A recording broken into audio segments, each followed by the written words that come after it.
Assalamualaikum warahmatullahi wabarakatuh. Selamat siang teman-teman sekalian. Nama saya Mas Deden dan di sini saya akan melanjutkan presentasi dari teman-teman saya sebelumnya.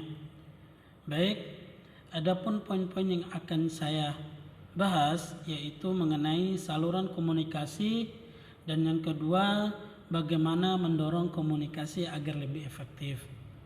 Baik, kita masuk ke poin yang pertama yaitu mengenai saluran komunikasi. Saluran komunikasi merupakan alat serta sarana untuk mempermudah dalam menyampaikan pesan. Secara garis besar, saluran komunikasi ini terbagi menjadi dua, yaitu saluran komunikasi formal ataupun resmi. Yang kedua adalah saluran komunikasi informal.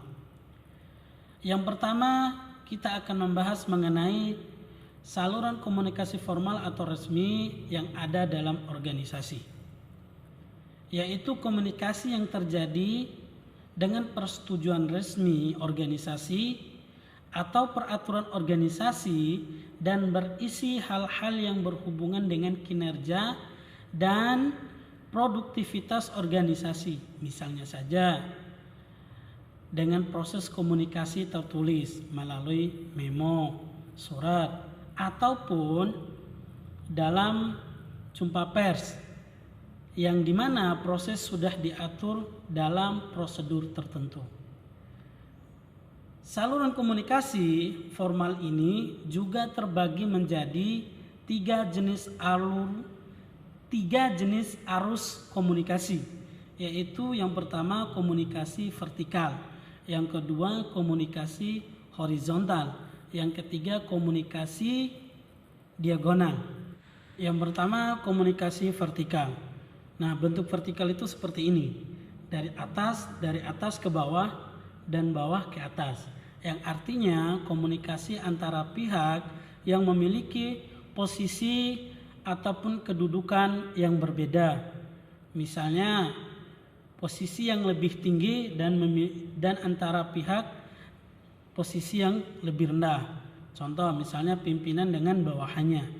Terus yang kedua ada komunikasi horizontal. Komunikasi horizontal itu bentuknya seperti ini. Datar ataupun sama. Entah itu posisinya, tingkatannya ataupun kedudukannya. Yang artinya adalah komunikasi antara pihak yang memiliki posisi ataupun kedudukan yang sama. Misal antara siswa dengan siswa yang lainnya, antara anggota dengan anggota yang lainnya. Terus yang ketiga komunikasi diagonal yang biasa disebut dengan komunikasi secara menyilang atau secara acak. Terus kita masuk kepada saluran komunikasi informal, di mana praktek komunikasi ini terjadi karena dasar interaksi sosial yang biasanya terjadi di dalam masyarakat. Dan juga saluran komunikasi informal ini cenderung lebih santai dan tidak sebaku saluran formal, di mana tidak perlu adanya prosedur atau peraturan resmi yang dibuat oleh organisasi untuk mengaturnya. Yang kedua, yaitu bagaimana mendorong komunikasi yang lebih efektif. Adapun hal-hal mengenai ini yaitu yang pertama menguasai materi. Nah, tentu ketika kita berkomunikasi, misalnya contoh dalam presentasi, itu perlu adanya penguasaan materi. Karena kita harus ada timbal baliknya. Misalnya ketika kita tidak menguasai materi, yang kita khawatirkan adalah komunikasi selanjutnya akan terasa cacat. Kenapa? Ketika ada pertanyaan-pertanyaan yang akan diajukan dan kita tidak menguasai materi, maka itu akan menjadi sesuatu hal yang cacat atau komunikasinya akan terhambat. Nah, kalaupun kita memiliki penguasaan materi yang baik atau yang bagus, maka pertanyaan tadi akan mudah kita jawab sehingga komunikasi akan tetap berlanjut. Terus yang kedua mendengarkan lawan bicara. Ini penting ya untuk mendengarkan lawan bicara dalam komunikasi. Terus yang kedua adalah jangan memotong pembicaraan. Nah, ini juga termasuk hal yang paling penting. Nah, ketika kita dalam berkomunikasi, tentunya kita tidak dianjurkan untuk memotong pembicaraan orang.